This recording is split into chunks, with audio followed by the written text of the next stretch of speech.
Muy buenos días. En el programa anterior les había prometido que íbamos a hablar de los canales para el paso de agua a través de la membrana celular, las acuaporinas. Y bueno, para eso estamos aquí hoy, para hablar de acuaporinas. Aqua, agua, porina, poro, en latín, acuaporina, poro para el paso de agua. Desde hace muchos años se observó que el agua penetraba en las células a diferente velocidad. A veces penetraba más rápido, a veces más lento. Hay células donde penetraba con mayor rapidez, células en las que penetraba con menor rapidez.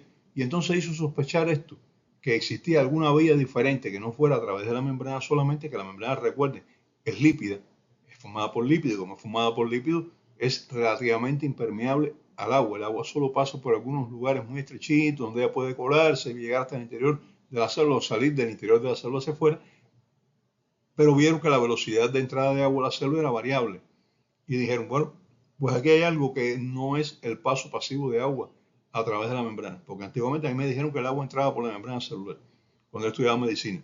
Y desde lo que a mí me dijeron cuando yo estudiaba medicina a lo que hay hoy en día, bueno, pues la situación, el conocimiento científico se ha desarrollado notablemente.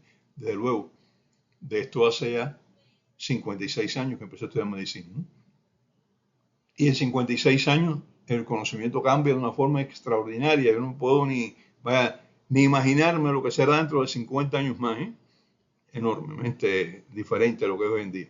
Bueno, pues en aquella época nos decían que el agua pasaba a través de la membrana por algunos pequeños espacios.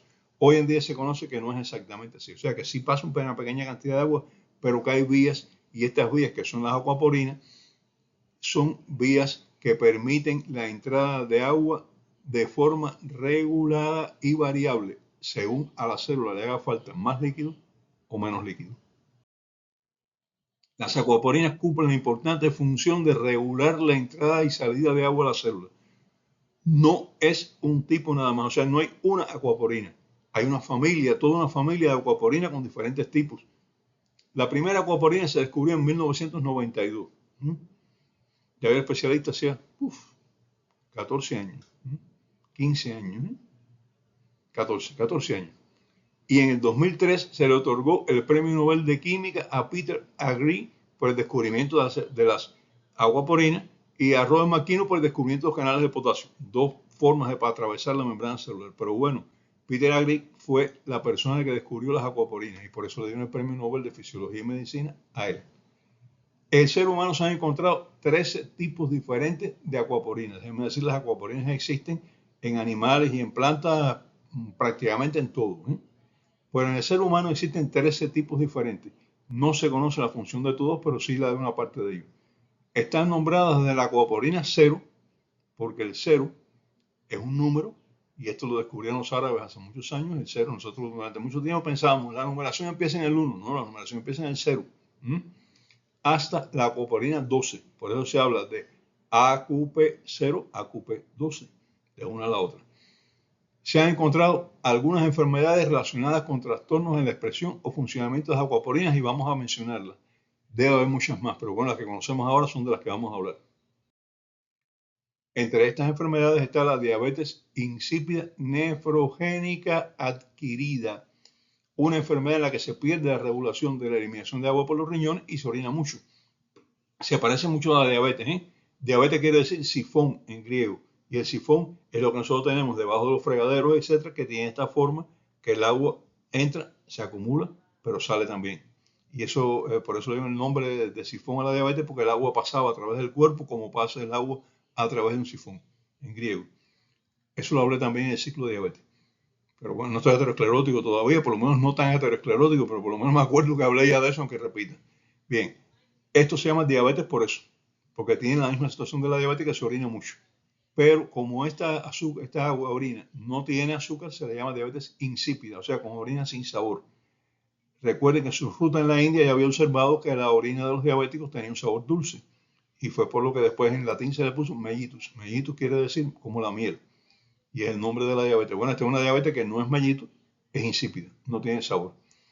Está causada por una deficiencia en la producción o secreción de una hormona, la hormona antidiurética, que esta hormona antidiurética se segrega por la hipófisis posterior. Actúa la hormona antidiurética regulando la eliminación de agua por los riñones. A ella lo que le interesa es el agua, no le interesa el sodio, el potasio, no. El sodio y el potasio también sale, ¿no? Sale, pasivamente, pero a ella lo que le interesa es regular la reabsorción de agua, es decir, que no se reabsorba agua, que se elimine agua, y es uno de los dos grandes mecanismos del hipotálamo para regular el balance del agua en el organismo. La regulación por la hormona antidiurética y la regulación por el mecanismo de la sed. Ya hablaremos de esos mecanismos dentro de muy poco tiempo. La función de esta hormona, es disminuir la cantidad de líquido eliminado por los riñones. De ahí el nombre, hormona antidiurética, o sea, contra la diuresis, contra la eliminación de agua. Ella hace que se retenga agua. Cuando es necesario eliminar más líquido, la secreción de hormonas disminuye, entonces deja de retener agua y sale más agua por los riñones. Aumenta la producción de orina, aparece poliuria y pérdida de agua. Se siente sed y son síntomas frecuentes en la diabetes, por eso se parece mucho a la diabetes, orina mucho y toma mucha agua, poliuria y polidipsia, lo que falta es la polifagia y los trastornos del peso corporal, que son el cuarteto sintomático clásico de la diabetes. La orina no contiene azúcar, es una diferencia importante. Cuando hace falta retener líquido, aumenta la secreción de hormona antidiurética, se retiene el líquido y disminuye la producción de orina. O sea, la cantidad de orina eliminada está también en relación, entre otras cosas, entre factores locales, además de los factores locales, por la secreción de hormona antidiurética. En la forma renal de la diabetes insípida, no falta la hormona antidiurética. No falta. ¿Qué pasa? El problema es que los riñones no responden a esta hormona. La hormona llega, dice, aguanta la diuresis, pero el riñón no le hace caso. Sigue botando orina, sigue botando agua, sigue eliminando líquido. Se elimina mucha agua en forma de orina y eso causa sed. Y entonces usted dice, una diabetes insípida. Sí, pero cuando usted mide hormona antidiurética en sangre está aumentada. Dice, ¿cómo está? Va a estar aumentada con una diabetes insípida. Pues la diabetes insípida esta de la que estamos hablando es nefrogénica. El problema está en los riñones que no le hacen caso a la hormona antidiurética. Hay dos tipos hay más de dos tipos, pero básicamente se consideran dos tipos de diabetes insípida nefrogénica. La congénita, se nace con ella, y la adquirida, que se adquiere después en el curso de la vida. Las alteraciones de la aquaporina están relacionadas con la diabetes insípida nefrogénica adquirida, no se nace con la deficiencia. La deficiencia, a lo mejor un día nos enteramos que hay una modalidad de diabetes insípida congénita que tiene que ver con las aquaponinas. La que tenemos hasta ahora identificada es la que se adquiere, no con las formas congénitas. Lo que se sabe hasta hoy. Como ya les dije, el conocimiento varía mucho de un día a otro y la ciencia avanza. La diabetes insípida nefrogénica adquirida es causada por disminución de la expresión de aquaporina 2, un miembro de la familia de aquaporina, en las células de tubos renales. Cuando hablamos de expresión, quiere decir presencia de. Hay normalmente 100 aquaporina 2, bueno, pues ahora no hay 100, hay 20. Como hay 20, aunque las 20 que están ahí vayan reteniendo agua, pues las demás no existen, no puede retenerse la cantidad adecuada de agua. ¿Sí? La diabetes insípida nefrogénica adquirida relacionada con las aquaporinas lo es por disminución del número de aquaporinas en los túbulos renales. Y esto se ha visto que está relacionado con tratamientos prolongados con litio. Las personas que toman litio, sobre todo para trastornos nerviosos, etc., pues el litio llega a un momento que hace disminuir las aquaporinas en la superficie de los túbulos. No quiere decir que tomar litio sea malo, hay indicaciones del litio, pero quiere decir que el tratamiento prolongado con litio puede llevar a una disminución de las aquaporinas en los túbulos renales y por tanto una diabetes insípida nefrogénica adquirida. Pero también está relacionada con hipocalemia, es decir, con personas que tienen el potasio bajo en sangre. Entonces orinan mucho porque disminuye la cantidad de aquaporinas en los túbulos y entonces la persona no puede controlar la cantidad de líquido y orinan mucho. Y se relaciona con potasio bajo en sangre, no se olviden de esto. Con la hipercalcemia, es decir, el aumento de calcio en sangre. El aumento de calcio en sangre también disminuye la expresión de aquaporinas en la superficie de los túbulos renales. Y está también relacionado con la obstrucción de los uréteres. ¿Qué pasa?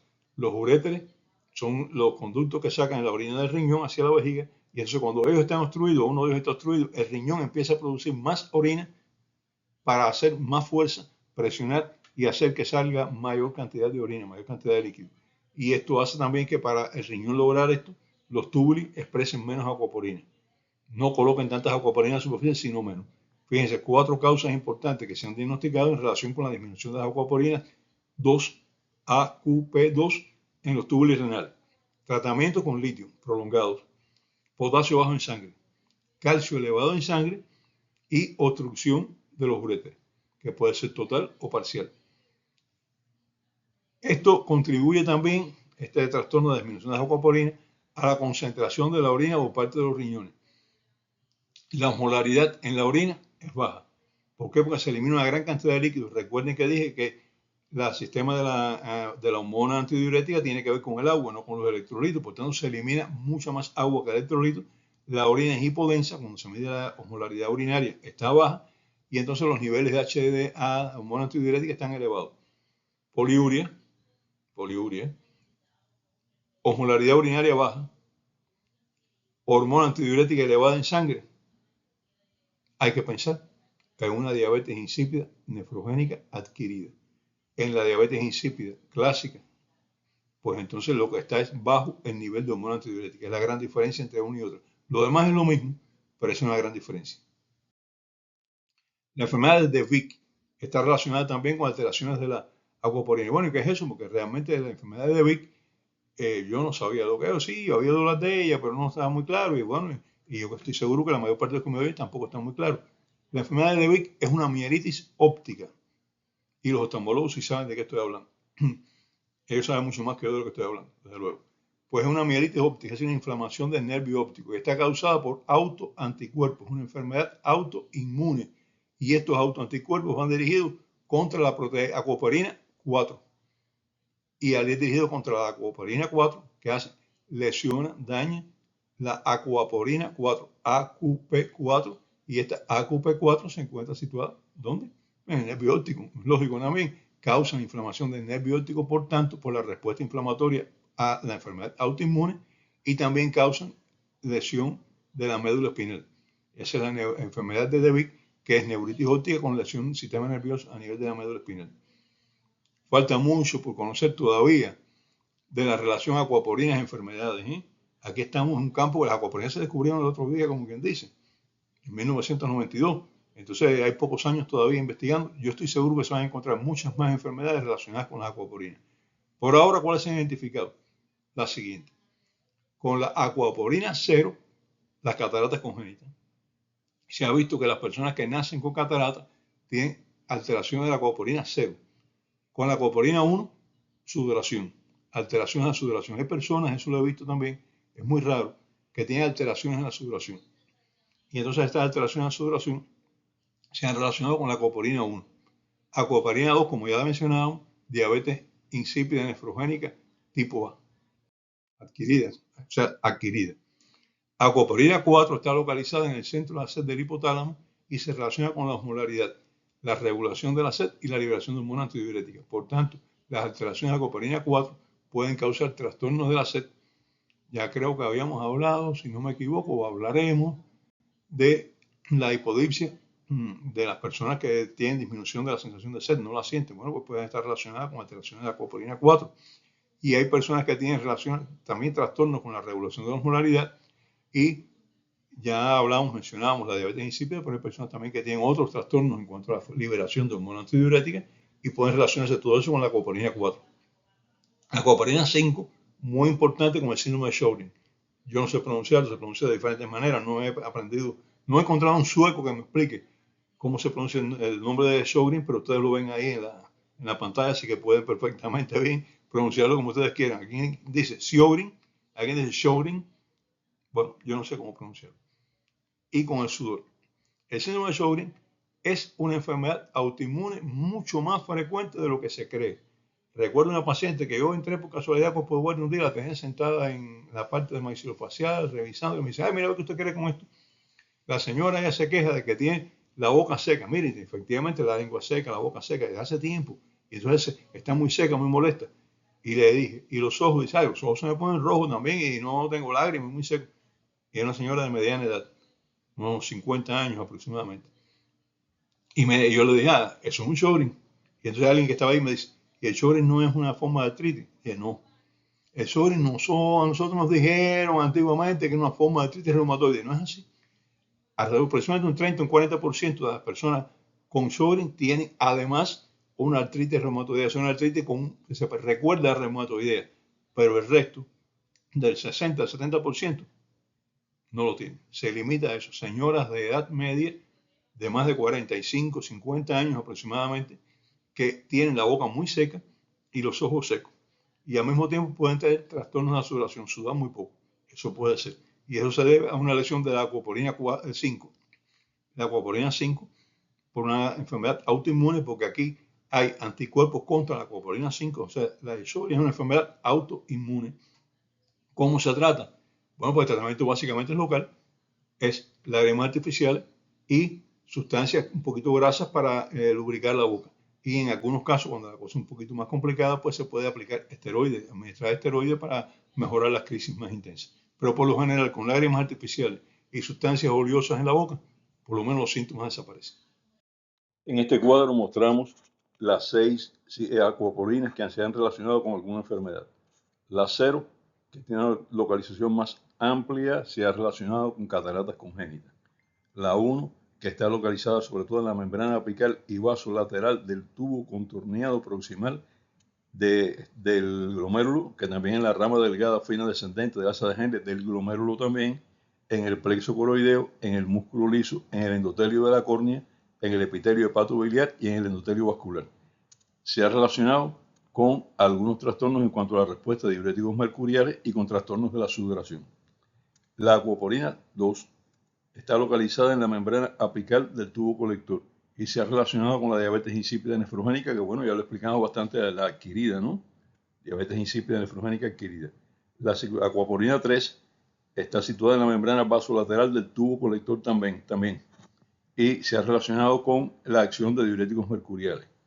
La 4 con el centro de la sed, está situada en el centro de la sed del hipotálamo y se ha relacionado con el control de la osmolaridad y la liberación de la hormona antidiurética y los trastornos que pueden tener aparejado esto, ¿no?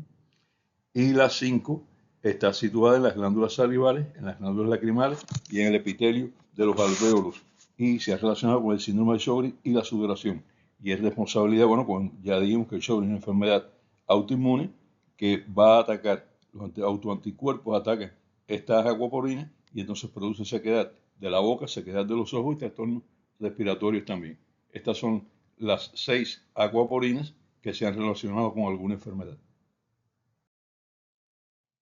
Se conocen 2 familias de acuoporinas. Bueno, ustedes me dicen, ¿por qué nada más he hablado de las primeras 5? Es muy sencillo, porque nada más se han encontrado enfermedades relacionadas con las primeras 5. Y se conocen 2 tipos de familias de acuoporinas. O sea, dentro de las 3 acuoporinas que se identifican, se han identificado 2 grupos. El primero de ellos son las acuoporinas que nada más que transportan agua. Ahí está la 0, la 1, la 2, la 4, la 5, la 6 y la 8. Y un grupo que además de transportar agua son capaces de transportar pequeños solutos como urea, glicerol, etc. Y que son la acuoporina 3, la 7, la 9 y la 10. ¿Sí? Y quedan algunas acuoporinas, ¿eh? No dije nada de la 11 y la 12. ¿Por qué? Porque no han sido clasificadas. No se sabe si transportan solamente agua o agua y soluto. Y entonces están ahí todavía pendientes de clasificar. Les dije que las acuoporinas hay mucho que se desconoce todavía de ellas, ¿no? El agua pasa al interior del canal de la acuoporina en fila india, es una cosa curiosa. Y de 10 en 10 moléculas de agua. Al mismo tiempo está pasando por cada acuoporina abierta 10 moléculas de agua, una tras de la otra, ahí en fila india, para el interior o para el exterior de la célula. No pasa de una a una, de 10 en 10. Y en fila india siempre, una detrás de la otra. Las acuoporinas tienen un papel muy importante en la regulación de la osmolaridad entre el intersticio y el interior de la célula.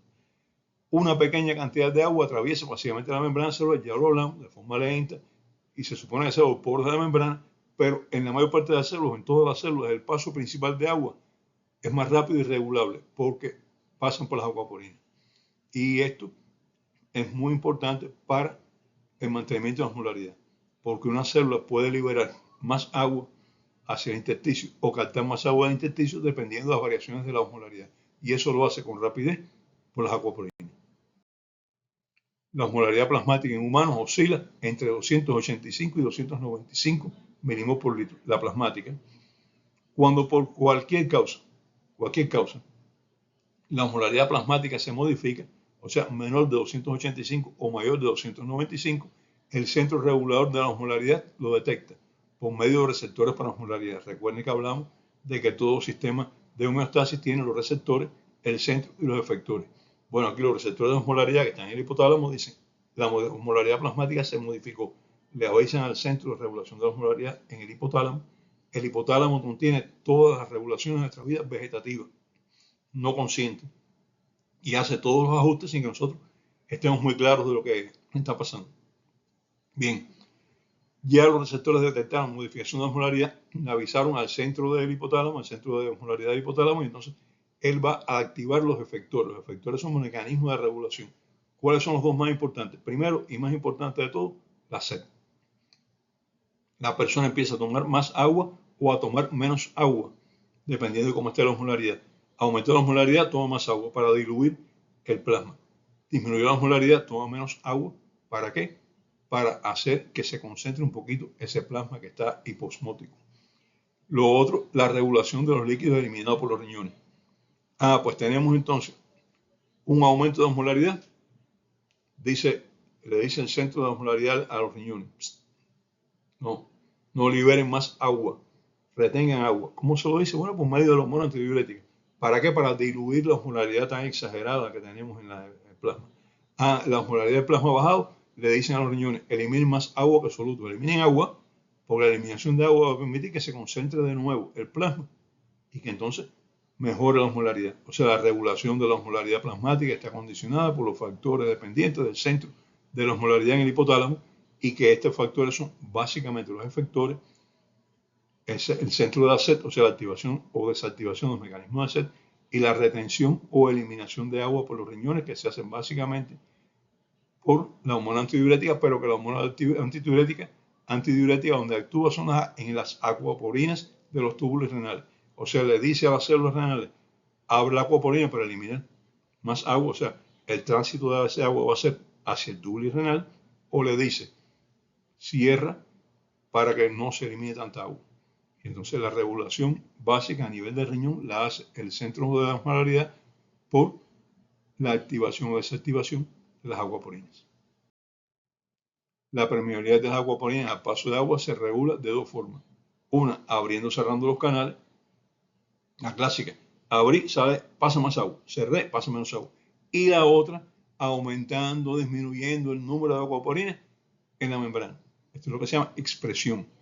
O sea, hace falta eliminar más agua, aumento el número de acuaporinas en la membrana. Hace falta eliminar menos agua, disminuyo el número de acuaporinas en la membrana. Y regreso a lo que les dije ya hace unos programas, que a mí me enseñaron una fisiología, una biología molecular, que cuando no se llamaba así, era parte de histología, muy diferente a la que hoy en día. ¿Por qué muy diferente? Porque no se tenía conocimiento científico más de 50 años, 56 años después, imagínense ustedes, casi 57 años después. Ahora en noviembre va a ser 57 años empecé a estudiar medicina. Pues entonces no se tenía el conocimiento que se tiene hoy en día. Y entonces nosotros no sabíamos que la membrana podía modificar lo que tiene ella. Nosotros pensábamos que la membrana era rígida. Yo decía a la gente, después a los alumnos míos, yo siempre tuve el concepto de que la membrana era como una bolsita de poliestireno, bien cerradita porque era lipídica, no podía intercambiar, y yo no sabía que no era así, que era fluida, que tenía un intercambio muy grande, pero además que tenía canales y bombas en la membrana. Así me mencionaron, pero yo lo que no sabía es que usted podía quitar o poner según la necesidad. Eso es lo que hace el organismo, le dice: pon más acuaporina, hay que eliminar agua. Quita acuaporina, que hay que retener agua. ¿Y de dónde sacan las acuaporinas estas? Otra pregunta. Bueno, pues hay dos mecanismos. Un mecanismo es: hay unos genes que son genes que van a activar la producción de acuaporina por la vía del ARN mensajero, están llevados y traídos por el ARN mensajero y los ribosomas. Bueno, pues puede mandar a fabricar más acuaporina. No hace falta más acuaporina, produce más acuaporina y pasa después para el retículo endoplásmico, como ya explicamos en el ciclo de células, y del retículo endoplásmico, después que se preparan bien, se pulen, colócalas en la membrana. Es una vía. La otra vía es muy fácil. Todas las células tienen en unas vesículas acuaporinas que o bien se fabricaron, estas vesículas están en el retículo endoplásmico, también en el liso, y tiene acuaporinas que fueron fabricadas y no se han utilizado, o tiene acuaporinas que ya fueron fabricadas, utilizadas en la membrana y retiradas. Son almacenes de acuaporina. Llevo la orden: aumente la expresión de acuaporina, saca acuaporina del almacén y pone en la membrana. Hacen falta más acuaporina, produce acuaporina. Hay que quitar acuaporina, retirarlas de la membrana y guardarlas en el almacén. Y no produzca más acuaporina, por ahora no hace falta. Son los dos grandes mecanismos de regulación del agua en los riñones por las acuaporinas. Apertura y cierre de los canales de acuaporina que están presentes en la membrana de los túbulos, o aumentar o disminuir la cantidad de acuaporina en esta membrana de los túbulos. La osmolaridad dentro de la célula es regulada por la activación de las acuaporinas si se necesita más líquido dentro de la célula. La célula necesita más líquido, habla las acuaporinas y que entre agua. Y se desactivan si se necesita disminuir la entrada. Hay que sacar más líquido de la célula por necesidad de que la osmolaridad fuera aumentó mucho, habla las acuaporinas. La osmolaridad fuera se reguló, cierra las acuaporinas. Y entonces la modificación de las acuaporinas, tanto en expresión como en actividad, ayuda, o sea, es lo que permite regular el paso de agua hacia adentro y hacia afuera de la célula.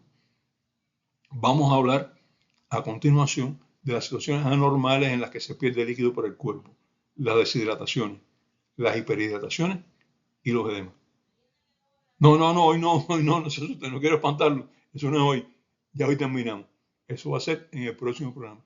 Muchas gracias por haber llegado hasta aquí y hasta el próximo programa si les gustó. Bien, hasta luego.